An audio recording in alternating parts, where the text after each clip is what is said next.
دنیا ایک خطرناک موڑ سے واپس لوٹی ہے۔ امریکہ اور ایران کے درمیان حالیہ کشیدگی اس حد تک پہنچ چکی تھی کہ جنگ کے سائے پوری دنیا پر منڈلانے لگے تھے، لیکن اب اچانک جنگ بندی کا اعلان تو کر دیا گیا ہے۔ لیکن یہ کشیدگی اس سے پہلے کس حد تک پہنچی؟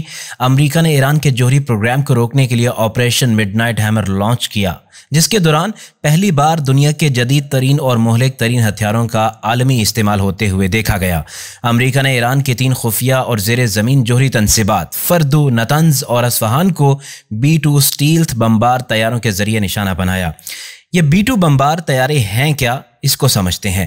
B-2 بمبار کو دنیا کا سب سے مہنگا، جدید اور خطرناک طیارہ مانا جاتا ہے۔ دشمن کے ریڈار سے بچ نکلنے کی صلاحیت رکھتا ہے، 9600 کلومیٹر تک بغیر رکے پرواز کر سکتا ہے، اور سب سے اہم بات، یہ 30,000 پاؤنڈ وزنی MOP بم لے جانے کی صلاحیت رکھتا ہے۔ ایسا بم جو 200 فٹ سے زیادہ موٹی کنکریٹ کی دیوار کو چیرتا ہوا نیچے اپنے ہدف کو تباہ کر سکتا ہے۔ فردو جیسے نیوکلیئر پلانٹ جو پہاڑوں کے نیچے بنائے گئے تھے، ان کا اصل ہدف یہی MOP بم تھے۔ رپورٹس کے مطابق امریکہ نے فردو پر 6 MOP بم گرائے، نتنز پر 2 بم، اور ساتھ ہی امریکی بحریہ کی آبدوزوں سے 30 ٹام ہاک میزائل بھی داغے گئے۔ اس بڑے پیمانے کی کارروائی میں F-22 ریپیٹر طیارے بھی شامل تھے، جنہوں نے فضائی تحفظ فراہم کیا۔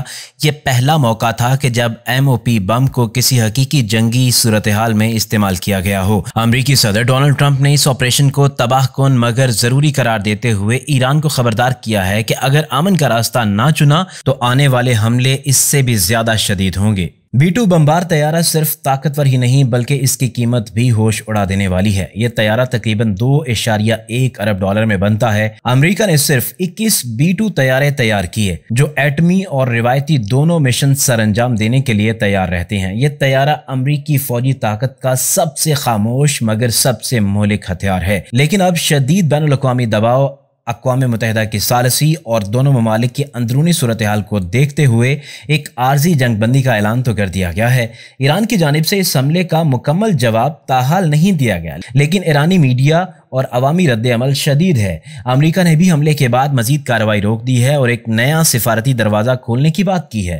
سوال یہ ہے کہ کیا یہ جنگ واقعی رک گئی ہے یا صرف وقتی خاموشی ہے؟ کیا ایران اس حملے کو نظر انداز کرے گا یا بدلہ لینے کی راہ پر چلے گا؟ اس پوری صورتحال نے ایک بار پھر دنیا کو دہلا کر رکھ دیا ہے۔ طاقتور ہتھیاروں کا مطلب امن نہیں بلکہ ایک غلط فیصلہ انسانیت کو تباہی کے دہانے پر لا سکتا ہے۔ اب امید کرتے ہیں کہ دونوں ممالک ہوش سے کام لیں گے، ورنہ اگلا تصادم صرف مشرق وسطیٰ نہیں بلکہ پوری دنیا کے لیے خطرناک ہو سکتا ہے۔